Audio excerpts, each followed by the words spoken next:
Bienvenidos a la clase 9 del curso primera y segunda a los Corintios. Vamos al capítulo 8 de la carta, capítulo 8, primera a los Corintios.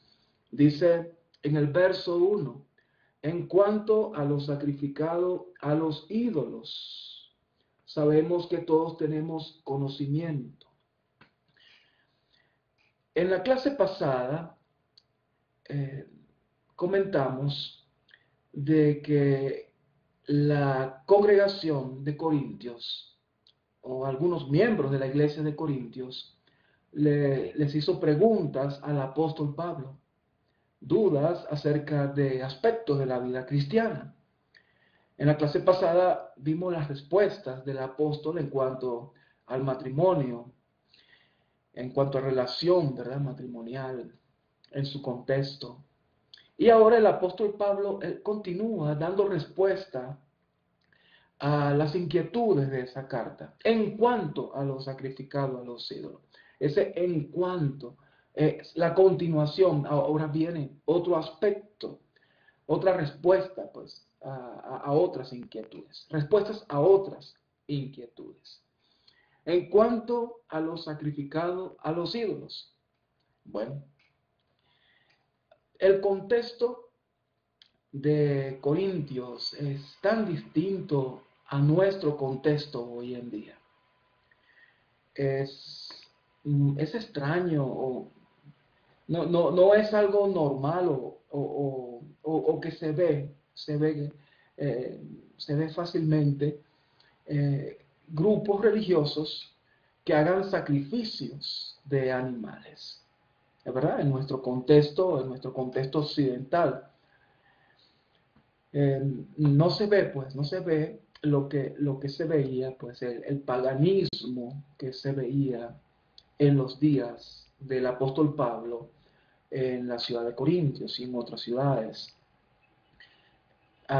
Grupos paganos, dentro de sus creencias, sacrificaban animales a sus dioses y ellos participaban de honrar a sus dioses por medio de participar de esa comida. Sacrificaban y participaban en una comida como en comunión, no solamente unos con otros, sino en comunión con el Dios al cual sacrificaban. Esa era parte pues de la mentalidad de la ciudad de Corintio. El paganismo estaba presente allí. Cristianos, bueno, miembros de la iglesia de Corintio, seguro muchos de ellos habían participado de esas religiones antes de ser cristianos. Y por esa razón, esa inquietud le escriben pues al apóstol para que les diga qué se puede hacer con esta situación. ¿Qué pasa con los sacrificados a los ídolos? Entonces, eso es lo que Pablo va a hablar en este momento, dar respuesta a esa situación. En cuanto a los sacrificados a los ídolos, sabemos que todos tenemos conocimiento. Todos tenemos conocimiento, todos sabemos acerca de ese tema, sobre los sacrificados a los ídolos. El conocimiento envanece, pero el amor edifica. Tal vez el apóstol Pablo, bueno, y según el contexto del capítulo 8, está escribiendo o está hablando específicamente a los supuestamente maduros de la congregación en Corintios. Todos tenemos conocimiento en cuanto a los sacrificados de los ídolos. Sí, es verdad. Ustedes tienen conocimiento sobre eso. Saben que eso no tiene nada que ver con la vida cristiana. No afecta la vida cristiana. Sabemos que un ídolo nada es. Eso es lo que el apóstol Pablo va a decir a continuación. Pero el conocimiento envanece y el amor edifica. El conocimiento envanece en el sentido de que tu conocimiento te puede hacer sentir superior a otros que no tengan tu nivel de conocimiento, tu nivel de información. Entonces te hace sentir como superior a otro. No solamente eso, sino que el conocimiento puede traer discordias entre unos y otros. El conocimiento mal usado puede traer divisiones en el pueblo de Dios. La iglesia también, Pablo escribe bajo un contexto de división por causa de las informaciones que tenían algunos miembros de la iglesia allí en Corintios. Entonces, el conocimiento como tal, lo que hace es envanecer al hombre. Es algo por el cual tenemos que luchar. Si tenemos conocimiento, si somos expertos en alguna área, es algo por el cual tenemos que tener cuidado para mantenernos humildes. El conocimiento envanece, pero el amor edifica. ¿El conocimiento no edifica? ¿Para qué es el conocimiento? El conocimiento tiene un propósito, darnos una dirección. Por ahí es el camino. Pero la edificación es transformación, es cambio de vida, es crecimiento. Y eso solo lo puede dar el amor. El amor edifica. Cuando busco hacer el bien a mi hermano, cuando soy paciente con mi hermano, estoy involucrado en la edificación de mi hermano y en la edificación de mí mismo. El conocimiento es útil si se usa con el propósito de indicarnos la dirección a seguir. Pero hay que transitar ese camino en un espíritu, en un ambiente de amor. El conocimiento envanece, pero el amor edifica. Versículo 2, si alguno cree que sabe algo, no ha aprendido todavía cómo lo debe saber. Aunque tengamos mucho conocimiento en una materia, en un área de la vida, todavía no lo sabemos todo. Y como no lo sabemos todo, debemos ser humildes al respecto y ser cuidadosos al respecto. Es triste cuando por conocimientos o, entre comillas, comprensión doctrinal, surgen divisiones en la iglesia. El apóstol Pablo, en Colosenses capítulo 2, versículo 2, dijo, unidos en amor hasta alcanzar todas las riquezas del pleno entendimiento. El amor une. Y cuando el amor está presente, hay diálogo. Repito, cuando el amor está presente, hay diálogo. Y el diálogo produce resultados. Pero no es lo contrario, no es primero tienes que saber algo para yo estar bien contigo, para yo relacionarme contigo. No. El apóstol Pablo cuando dice que el amor edifica, o en Colosenses capítulo 2, unidos en amor, el amor es primero. El amor hace que nuestra relación sea abierta, que tengamos confianza uno del otro, y eso propicia un diálogo. Eso propicia escuchar. ¿Por qué? Porque el amor crea ese ambiente. El amor edifica. El conocimiento por sí mismo envanece. Y recuerden, por mucho que ustedes sepan algo, no lo saben como debieran de saber. Pero, dice el versículo siguiente, el versículo 3, pero si alguno ama a Dios, pero si alguno ama a Dios, ese es conocido por Él. Interesante. Si alguno ama a Dios, ese es conocido por Él. Dios es amor. El que ama conoce a Dios, porque Dios es amor, dice el apóstol Juan. El que ama a Dios, ese es conocido por Él. En otras palabras, hermanos, el conocimiento no es suficiente. Tu comprensión doctrinal no es suficiente para tú tener una buena relación con el Padre. Pero si amas a Dios, eres conocido por Él. La palabra conocido tiene que ver con relación. Él se relaciona contigo de una manera más especial. Ahora, ¿cómo amar a Dios? ¿Cómo amarlo a Él? Bueno, cuando amamos a los hermanos, amamos a Dios.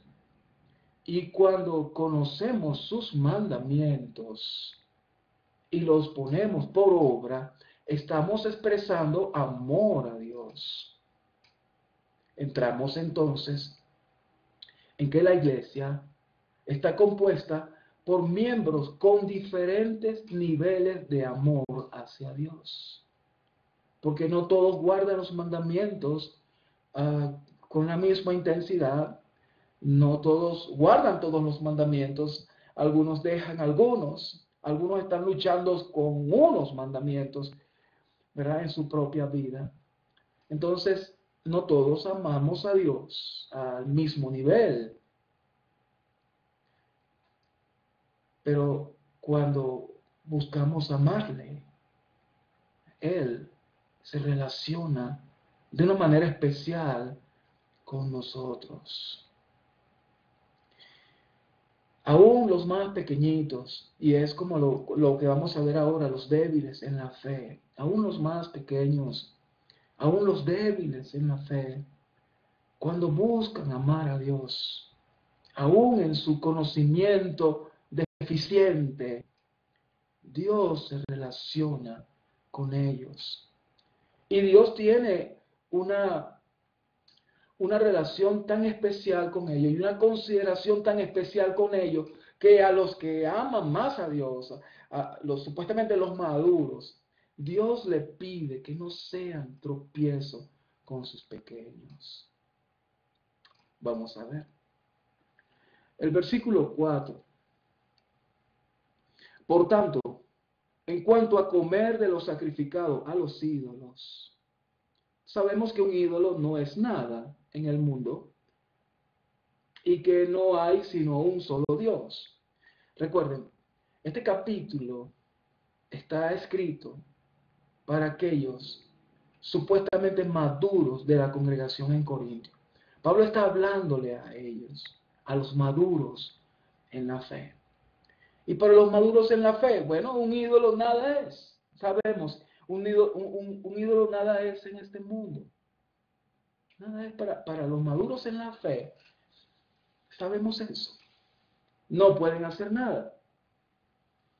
Dicen, por tanto, en cuanto a comer lo sacrificado a los ídolos, y ese por tanto está relacionado con lo que dije al principio. El conocimiento envanece, pero el amor edifica. Por tanto, en cuanto a comer de lo sacrificado a los ídolos, sabemos que un ídolo no es nada. no es nada en el mundo y que no hay sino un solo Dios. Eso lo sabemos. ¿Quiénes lo saben? Lo sabemos nosotros. Lo sabemos los maduros. Estoy ubicándome en el contexto, ¿verdad?, de Corintios. Recuerden, Pablo está hablándoles a ellos. Versículo 5, porque aunque haya algunos llamados dioses, ya sea en el cielo o en la tierra, como por cierto hay muchos dioses y muchos señores, si los hay muchos ídolos. Hay muchos ídolos que para muchos en Corintios, bueno, eran señores, eran dioses. Tenían dioses en el cielo, tenían dioses en la tierra, tenían dioses en el mar. Los corintios tenían a Poseidón, por ejemplo, en el mar. Tenían a Afrodita. Tenían varios dioses. Tenían dioses, muchos dioses.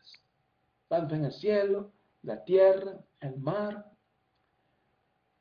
Sin embargo, versículo 6, para nosotros hay un solo Dios, el Padre, de quien proceden todas las cosas, y nosotros somos para Él, y un Señor, Jesucristo, por quien son todas las cosas, y por medio del cual existimos nosotros.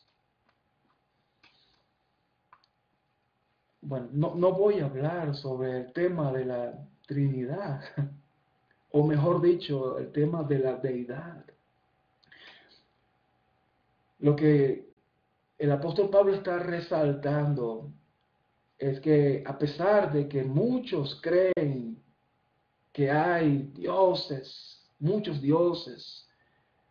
señores, para los cristianos, para nosotros, solo hay un solo Dios, el Padre, un solo Señor, Jesucristo. Del Padre proceden todas las cosas y llegamos a existir por medio de nuestro Señor Jesucristo. Eso es esencial. Si hay un conocimiento esencial, si hay una información esencial, es esta la del versículo 6. Hay un solo Dios y hay un solo Señor. Claro, hoy en día es más fácil predicar porque la mayoría a nuestro alrededor creen que hay un solo Dios. Si creen en Dios, creen que hay un solo Dios y creen que hay un solo Señor Jesucristo. Hay poco paganismo, tal vez en el mundo de la brujería encontramos paganismo, pero la mayoría creen que hay un solo Dios, el Padre, y un solo Señor, Jesucristo. Pero en ese tiempo, en Corintio, no era así. Muchos creían en dioses, en sus dioses paganos, y algunos de ellos se convirtieron al cristianismo, pero todavía no han crecido para dejar esa creencia en sus dioses. Y es a ellos al cual al cual Pablo les llama débiles en la fe. Vamos a leer.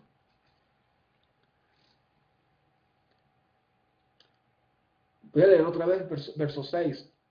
Sin embargo, para nosotros hay un solo Dios, el Padre, de quien proceden todas las cosas, y nosotros somos para Él, y un solo Señor, Jesucristo, por quien son todas las cosas, y por medio del cual existimos nosotros. Sin embargo, no todos tienen este conocimiento, sino que algunos, estando acostumbrados al ídolo hasta ahora, comen alimento como si éste fuera sacrificado a un ídolo, y su conciencia, siendo débil, se mancha. ¿Qué dice el apóstol Pablo? Dice, sin embargo, no todos tienen este conocimiento. Y no está hablando Pablo de los de afuera, está hablando de los de adentro, de algunos en Corintios, en la iglesia. Algunos no tenían ese conocimiento. ¿Cuál conocimiento? Que hay un solo Dios, el Padre, por el cual proceden todas las cosas, y un solo Señor, Jesucristo, por el cual nosotros existimos. Pablo dice, no todos tienen este conocimiento. Sin embargo, son parte del reino de Dios. Son parte de la iglesia. Son salvos. Hasta ese momento son salvos. Son salvos. A pesar de que no tienen ese conocimiento tan relevante, tan importante como un solo Dios y un solo Señor. Ellos habituados, acostumbrados desde pequeños, seguro, habituados a los ídolos, se convierten en cristianos y cuando comen de lo sacrificado a los ídolos, porque una de las cosas que hacían los paganos cuando sacrificaban un animal, sacrificaban por ejemplo un toro, comían y lo que quedaba lo vendían o lo ponían en la carnicería. Y entonces la iglesia va y compra y algunos, si saben que es de lo sacrificado a los ídolos, si es un débil en la fe, sabe que es algo sacrificado a los ídolos, cuando lo compra y lo come, él lo come con esa conciencia, honrando a ese ídolo, y su conciencia se contamina. Repito, no todos en Corintios tenían ese conocimiento de un solo Dios y un solo Señor, sino que también creían en otros dioses y señores por sus hábitos muy arraigados antes de su vida cristiana. Es decir, trajeron a su vida cristiana todavía parte de las tinieblas, lo trajeron con ellos. Para Dios, esos son pequeñitos, son los débiles en la fe. Y débiles en la fe es como si la fe estuviera dependiendo de un hilo. Aquí está Dios y aquí están ellos y su fe, su relación depende de un hilito. Débiles en la fe. Cualquier cosa rompe el hilo y se pierden. ¿Qué hacer con ellos? ¿Qué hacer con ellos? Hay que ser sabios para con los débiles en la fe. Porque si no lo somos, seremos tropiezo y ellos se pueden perder. Y es lo que dice el apóstol aquí más adelante.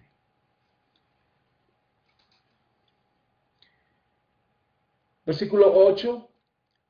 Pero la comida no nos recomendará a Dios, pues ni somos menos si no comemos, ni somos más si comemos. Okay, eso lo sabemos, los maduros lo sabemos.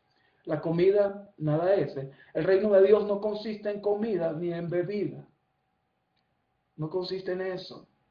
Tal vez ese fue también el problema en Roma, cuando en el capítulo 14 el apóstol Pablo menciona de un grupo que no comía carne y otro grupo que sí comía carne. Y probablemente estaba algo relacionado con alguna participación de ídolos. Probablemente.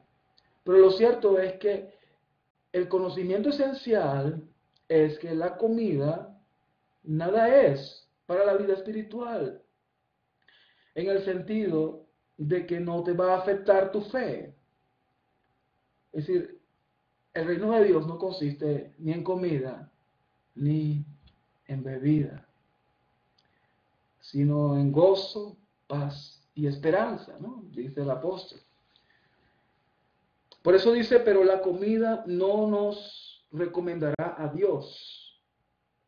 Es decir, mi relación con Dios por no comer o comer no va a ser, no va a ser afectada.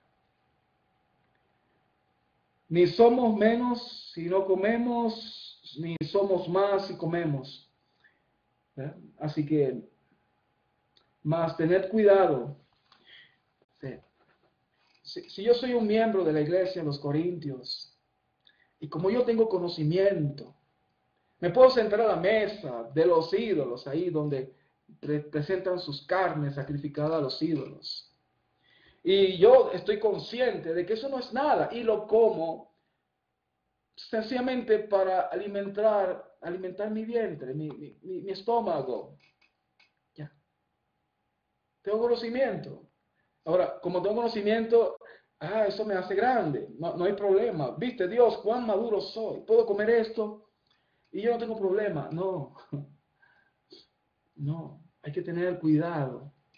Sabemos que la comida no va a afectar tu relación con Dios, pero hay que tener cuidado. Cuidado para con los débiles en la fe. Por eso dice el versículo 9, mas tened cuidado, no sea que esta vuestra libertad de alguna manera se convierta en piedra de tropiezo para el débil. ¿Viste? ¿Tienes libertad de comer? Claro, pero puede convertirse en piedra de tropiezo para el débil. Porque si alguno te ve a ti, que tienes conocimiento, sentado a la mesa en un templo de ídolos, ¿no será estimulada su conciencia si él es débil a comer lo sacrificado a los ídolos? Y por tu conocimiento se perderá el que es débil, el hermano por quien Cristo murió. Y así, al pecar contra los hermanos y herir su conciencia, cuando ésta es débil, pecáis contra Cristo. Por consiguiente, si la comida hace que mi hermano tropiece, no comeré carne jamás para no hacer tropezar a mi hermano. Claro,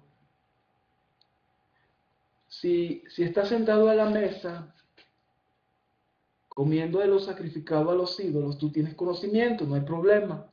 Pero si te ve uno habituado a los ídolos, que todavía no ha superado esa situación,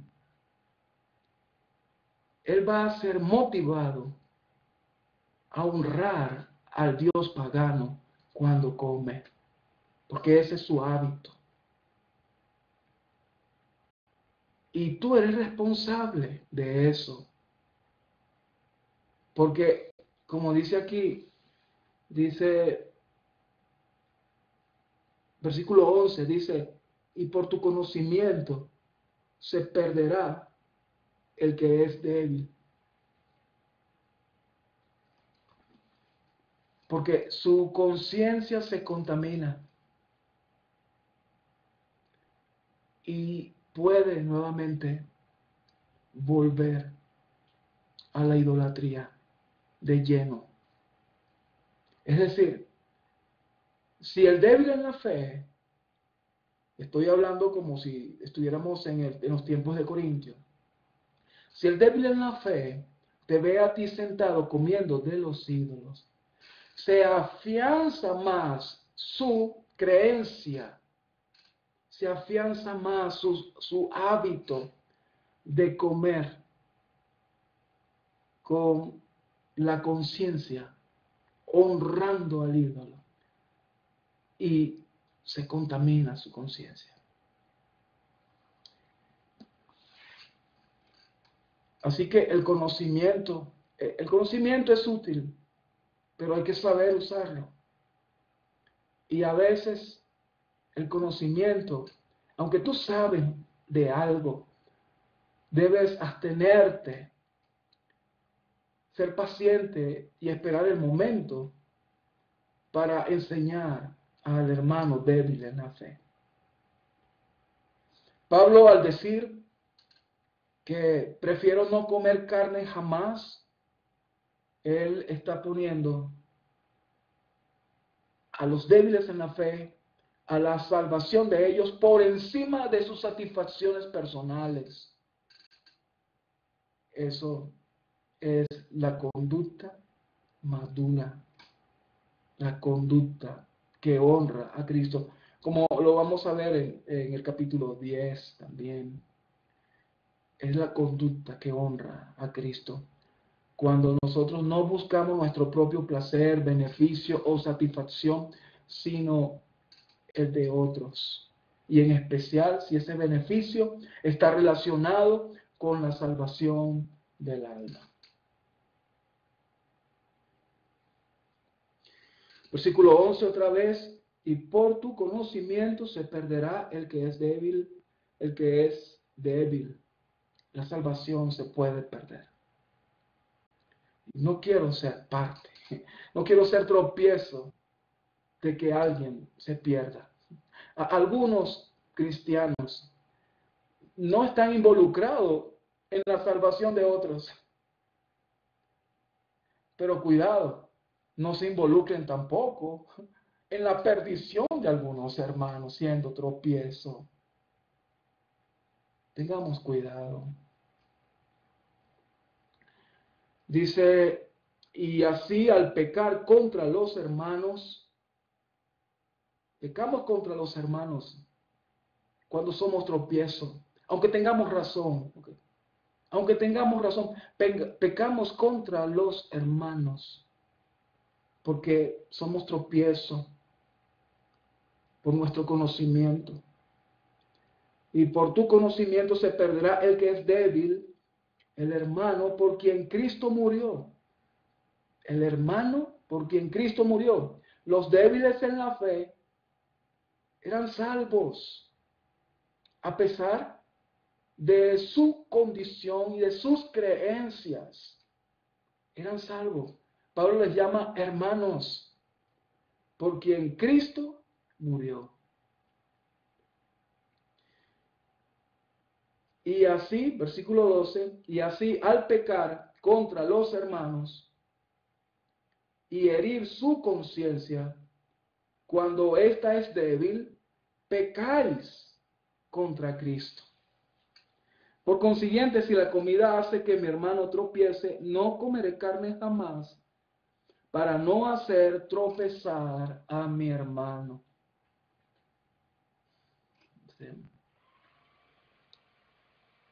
La vida cristiana también es compromiso y responsabilidad. Tiene grandes beneficios, pero también tiene deberes. Y entre los deberes está el ser humilde.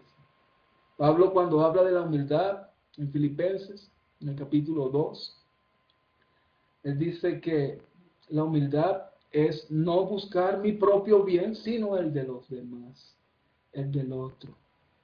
El considerar a los demás como superiores a uno mismo. Y cuando habla de superiores está hablando de rango, como un rango militar. Y cuando vemos a los hermanos así, el respeto y la consideración van a estar presentes. Interesante el capítulo 8. E interesante lo que la membresía de la iglesia en Corintios. Muy interesante. Tal vez si esta iglesia de Corintios existiera hoy en día en algún lugar, algunos no tendrían comunión, pensarían que es una iglesia fuera de la voluntad de Dios. Sin embargo, la iglesia de Corintios era la iglesia de Dios. Eran niños, pero niños en Cristo. Bien, vamos a pasar al capítulo 9. Capítulo 9 de esta carta tan interesante y tan instructiva para nosotros. Hay tantos principios para la vida cristiana que es una carta que deberíamos leer constantemente y estudiarla con mayor profundidad. Que este curso sea una motivación a estudiarla, a ver los comentarios, a ver algunos términos en su significado original, eh, les invito a que hagamos eso. Yo sigo aprendiendo de esta carta a los Corintios. Es muy edificante para mí. Bien, y espero que para usted también. Capítulo 9. El capítulo 8, el apóstol Pablo responde en cuanto a lo sacrificado a los ídolos. Después, no sé, hay como un cambio de tema, como así drástico. Cambia de tema. Es como si este pasaje fue introducido en un lugar o este pasaje fue de otra carta, pero vamos a estudiarla como parte de la carta a los Corintios original. ¿Okay? Vamos al capítulo 9. No soy libre, no soy apóstol, no he visto a Jesús nuestro Señor. ¿No sois vosotros mi obra en el Señor?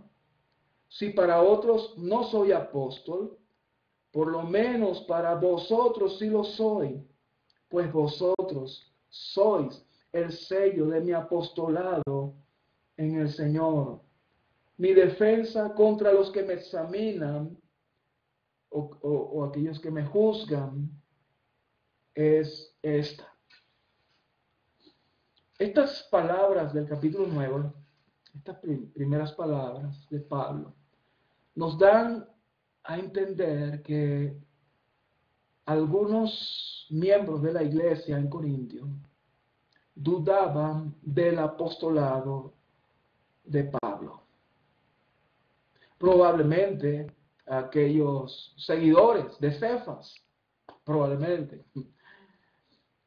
Pero algunos dudaban de su ministerio, de que era un apóstol, de que fue llamado apóstol. Y Pablo, este capítulo 9 es parte de su defensa para con aquellos, y especialmente para esos miembros que fueron convertidos por el apóstol Pablo, aquellos miembros que lo conocieron personalmente. ¿Cuál es la defensa del apóstol?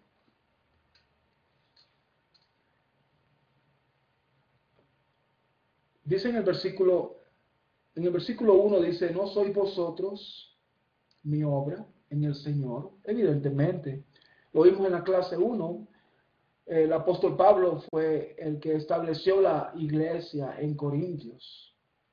No he visto a Jesús nuestro Señor, dice la frase más arriba. Claro, Hechos capítulo 9 y Hechos capítulo 22 nos narran la historia de cómo Pablo vio al Señor Jesús resucitado. No soy libre, no soy apóstol. Pablo era un hombre libre en Cristo. Y esa expresión no soy libre da, a mi juicio, me da a entender que los que dudaban del apostolado de Pablo eran aquellos judaizantes,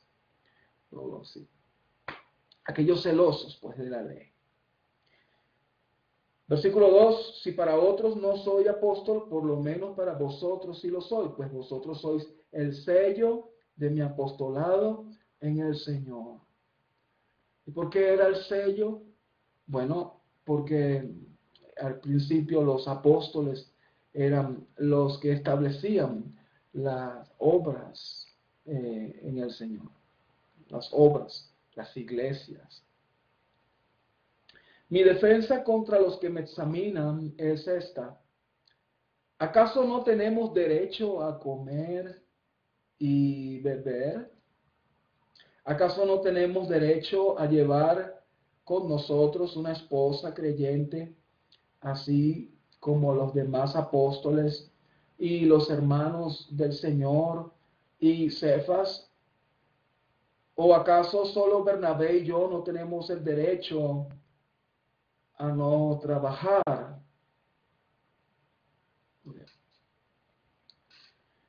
La defensa del apóstol Pablo se centra primeramente, ¿verdad?, en sus necesidades, ¿verdad? No tenemos derecho, pues, a comer y a beber en el sentido de nosotros tenemos derecho también de satisfacer nuestras necesidades básicas.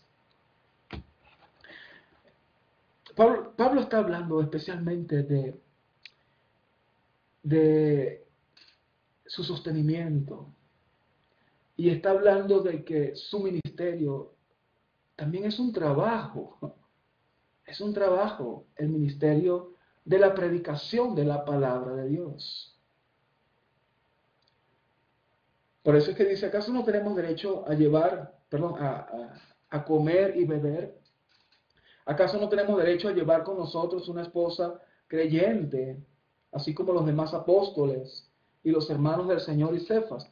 También tenemos derecho, ¿verdad?, a tener familia, sostener nuestra familia. Y el apóstol Pablo, recuerden que el apóstol Pablo, él trabajaba en un equipo y algunos miembros de su equipo probablemente, seguro, eran casados y llevaban a sus esposas en esos viajes, probablemente. Por eso dice, no tenemos derecho a llevar con nosotros una esposa creyente. Pablo dice, no tenemos derecho. No dice, no tengo derecho, sino no tenemos derecho, o no tenemos derecho a comer y beber. Él se incluye como en un grupo allí, claro, en el cual él es el principal protagonista de ese ministerio.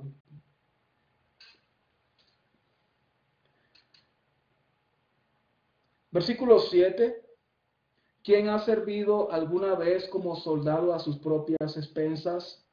¿Quién planta una viña y no come de su fruto? ¿O quién cuida un rebaño y no bebe de la leche del rebaño? ¿Acaso digo esto según el juicio humano? Nuevamente, Pablo está introduciendo la idea de que él tiene derecho, él y su equipo, de ser sostenido por los corintios o de ser ayudados económicamente por los corintios, porque ellos trabajaron allí. No hubo un lugar donde Pablo ha dedicado más de su tiempo que en Corintios. Y Pablo y su equipo, pues. Ellos tenían el derecho de participar de los recursos del pueblo de Dios en Corintios, porque era un trabajo. Los corintios, la iglesia era la viña del Señor, al cual Pablo sembró esa viña, así que tenía derecho de tomar de la viña para comer y beber. Cuando dice, ¿acaso digo esto según el juicio humano? ¿Ustedes creen que esto es solo por el sentido común? No.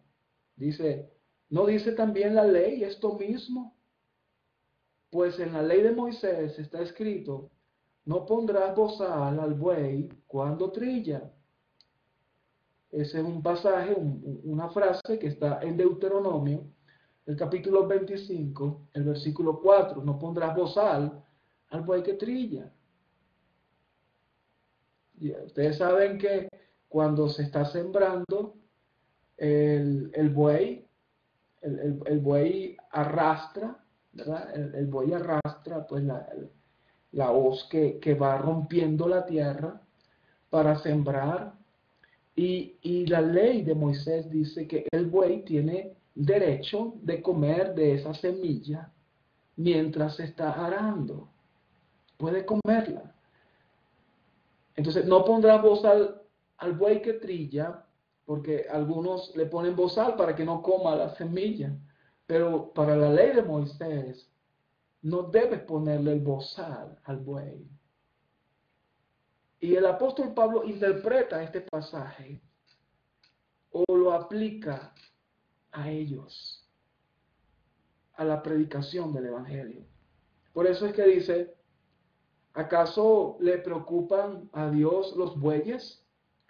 Versículo 10. ¿O lo dice especialmente por nosotros? Sí. Perdón. Sí. Se escribió por nosotros. Porque el que ara debe arar con esperanza. Y el que trilla debe trillar con la esperanza de recibir de la cosecha. Si en vosotros sembramos lo espiritual, será demasiado que de vosotros cosechemos lo material. Entonces, el apóstol Pablo, pues en este capítulo 9, está enseñando a la iglesia de que es un deber de la iglesia sostener, ayudar económicamente a aquellos que trabajan en la iglesia, aquellos que la hacen expandir en todo lugar.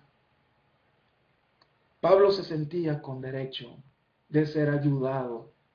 Y eso es lo que le estaba mostrando a través de las escrituras antiguas. Él tenía derecho de un salario. Dice así, si en vosotros sembramos lo espiritual, versículo 11, será demasiado que de vosotros cosechemos lo material. Por alguna razón, alguna situación. Recuerden que en la iglesia de Corintio había una situación de división muy fuerte. Y algunos dudaban del apostolado de Pablo. Y si dudaban del apostolado de Pablo, no iban a consentir que Pablo sea ayudado materialmente por la iglesia, porque no lo veían como un apóstol verdadero. Pero Pablo se defiende diciendo que ellos son el sello de su apostolado y que por tanto, ¿qué es que recoja o coseche lo material si sembró lo más importante, lo espiritual? Versículo 12, si otros tienen este derecho sobre vosotros, y evidentemente habían algunos que sí estaban cosechando lo material, pero estaban cosechando del trabajo que había hecho Pablo, pues, y su equipo en Corintios. Si otros tienen este derecho sobre vosotros, ¿no lo tenemos aún más nosotros? Sin embargo, no hemos usado este derecho, sino que sufrimos todo para no causar estorbo al Evangelio de Cristo. Esto es importante, ¿verdad? Lo que dice el apóstol Pablo. Si una congregación tiene problemas o dudas o malestar por ayudar económicamente a algún ministro, como ministro, ese ministro debe estar tranquilo y esperar en Dios y no esperar de esa congregación, por lo menos hasta que esa congregación madure y vea que es una bendición ayudar a los ministros y especialmente a los que trabajan entre ellos, claro está, pero que es una bendición que la congregación ayude a sus ministros. Ahora Pablo, a pesar de que tenía ese derecho, él no quiso abusar de ese derecho. Por eso dice, no hemos usado este derecho. Preferimos sufrir para no ser tropiezo, no ser motivos de murmuración, porque puede haber murmuración. porque puede haber murmuración entre ellos.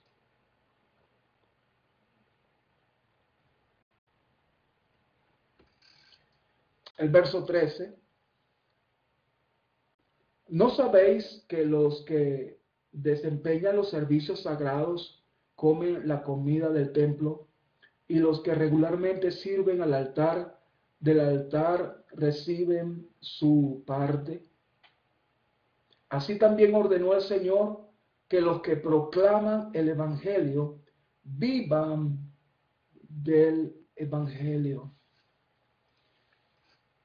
Ven, todo el capítulo 9, Pablo va gradualmente mostrando, enseñando lo necesario de que los ministros de Dios sean sostenidos por sus congregaciones. Es algo que es parte de incluso de la ley. Y probablemente Pablo mencionó este texto porque los que más estaban en contra de Pablo eran judíos, celosos de la ley, probablemente. Y Pablo pues toma pues este pasaje para que vean que aún la ley, porque él está toma la ley de Deuteronomio 25, no pondrás bozal al buey que trilla, y ahora toma el pasaje de la ley de cómo los sacerdotes eran sostenidos o eran alimentados por las mismas sacrificios y ofrendas del pueblo. Ellos tomaban. Y Pablo dice, asimismo, los que trabajan en el Evangelio, los que proclaman el Evangelio, que vivan del Evangelio. Proclamar el Evangelio es un trabajo digno. Y lo más probable, no es que lo más probable, a mi juicio, es el más digno de todos los trabajos. Cuando se es un verdadero evangelista, es el más digno de todos los trabajos y es digno de su salario. Por eso dice, así también ordenó el Señor. Dice, ordenó el Señor. No es una idea de Pablo. No es un consejo de Pablo. Es un mandato del Señor. Es una orden del Señor. Que los que proclaman el Evangelio, que vivan del Evangelio. Ahora, noten el versículo 15, algo interesante. Mas yo de nada de esto me he aprovechado. No se aprovechó Pablo de su derecho que tenía sobre ellos por haber establecido la obra en Corintios, ni se aprovechó Pablo del mandato del Señor, de lo que se encuentra en la ley, de ese mandamiento. Él no se aprovechó de ello. Y versículo 15 dice, y no escribo esto para que así se haga conmigo. Yo no estoy haciendo esto para que se haga conmigo. Es para que ustedes crezcan y puedan ver que esta es voluntad de Dios. Que sus ministros sean sostenidos, ayudados por los miembros al cual sirve, al cual se benefician de la vida espiritual del ministro o de los ministros. Es para que sepan, dice Pablo a los corintios, que los que proclaman el Evangelio, que vivan del Evangelio. Y esa es una de las trampas de Satanás, sembrar la semilla de que los evangelistas deberían ser como los demás, buscar sus trabajos y trabajar. No está mal el trabajo, y un evangelista lo puede hacer.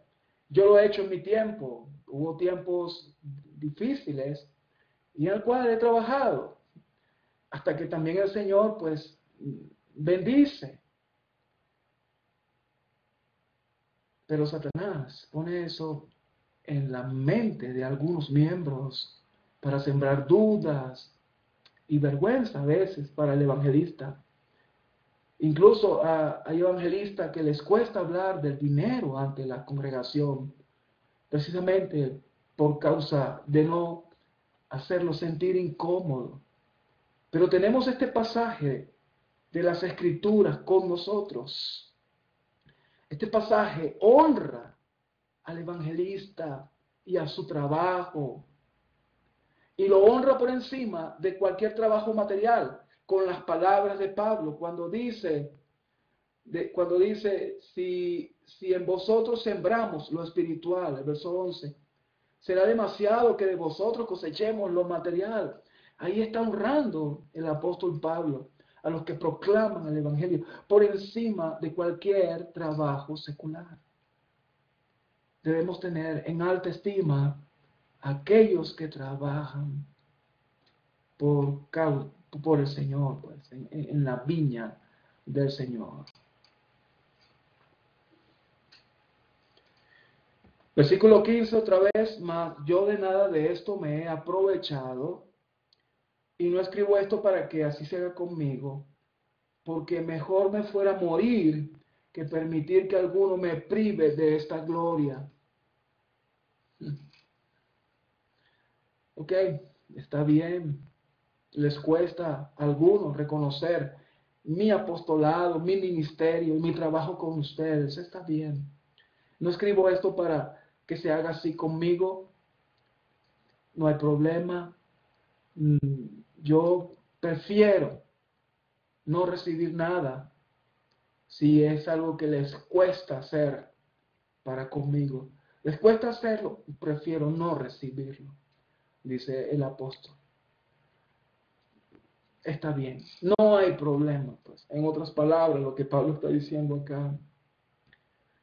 Versículo 16, porque si predico el evangelio, no tengo nada de qué gloriarme, pues estoy bajo el deber de hacerlo, pues hay de mí si no predico el evangelio. Miren, yo soy evangelista, dice el apóstol Pablo. Tenga o no tenga, sé vivir en escasez y sé vivir en abundancia. Todo lo puedo en Cristo que me fortalece. Un verdadero evangelista nunca deja su función, su ministerio, su trabajo, cualquiera sea su condición económica. Porque ¿qué es lo que lo mueve? Lo mueve el Señor mismo. Es un deber que hemos recibido, lo que hemos recibido este privilegio de predicar el evangelio. Es un deber que tenemos. Un deber que viene de parte del Señor. El trabajo viene del Señor y no del hombre. Proclamamos el mensaje del Señor porque fue el Señor el que nos dijo ir y predicar el evangelio a toda criatura. El trabajo viene del Señor y eso es lo que nos mueve a ser evangelistas. Un verdadero evangelista nunca renuncia a su condición de evangelista. Digo, un verdadero evangelista.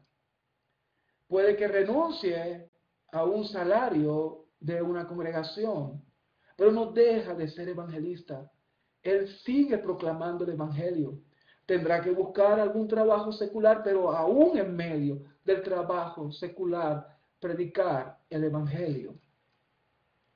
En una oportunidad tuve que aceptar el trabajo como profesor en una universidad, dando clases de introducción a la ingeniería eléctrica, dando clases de circuito, dando clases de física, para poder llevar el pan a mi familia.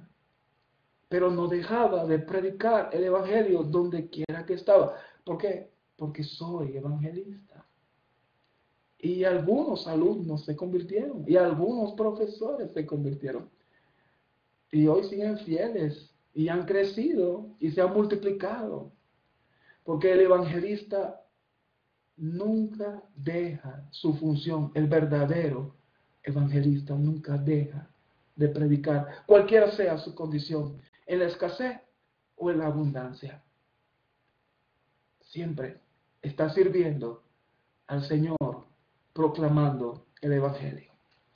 Pablo dijo aquí algo interesante Pablo algo dice aquí del versículo 16, porque si predico el evangelio, no tengo nada de qué gloriarme, pues estoy bajo el deber de hacerlo. Pues ay de mí si no predico el evangelio. Esa expresión, ay de mí si no predico el evangelio, es una expresión exclusiva del apóstol Pablo. Y digo exclusiva porque nadie le predicó al apóstol Pablo, sino el Señor Jesucristo en persona. Nadie podía predicarle al apóstol Pablo. Todo aquel que se acercaba a Pablo, en esa época Saulo de Tarso, Saulo, todo aquel que se acercaba a Saulo, Saulo lo tomaba como prisionero para ser juzgado y condenado a muerte. El único que podía acercarse a Saulo era el mismo Señor Jesucristo. En persona le predicó a Jesucristo a Pablo, a Saulo. Luego llegó a ser el apóstol Pablo. Por esa razón, ay de mí si no predico el evangelio. Yo fui convertido por el mismo Señor Jesucristo. Él fue el que me mostró el evangelio, el mismo Señor Jesucristo. Por eso es que cuando le escribe a Timoteo de que él se consideraba el más grande pecador porque persiguió a la iglesia, pero él halló misericordia. Ay de mí si no predico el evangelio. Le es impuesta necesidad. Dice versículo 17, porque si hago esto voluntariamente, tengo recompensa, pero si lo hago en contra de mi voluntad, un encargo se me ha confiado. Hermanos, a veces el apóstol Pablo, y me imagino en esos momentos de crisis, de gran rechazo, tal vez le provocaba no predicar más. Sin embargo, a pesar de esa condición emocional, Pablo se sobreponía y predicaba el evangelio. Si tenemos deseos de hacerlo o no tenemos deseos de hacerlo, se nos ha encomendado la misión de predicar el evangelio. Es independiente de nuestros estados emocionales. Debemos hacerlo. Ese es un verdadero evangelista. A veces no tenemos deseos de orar, debemos orar. No tenemos deseos de predicar, debemos predicar.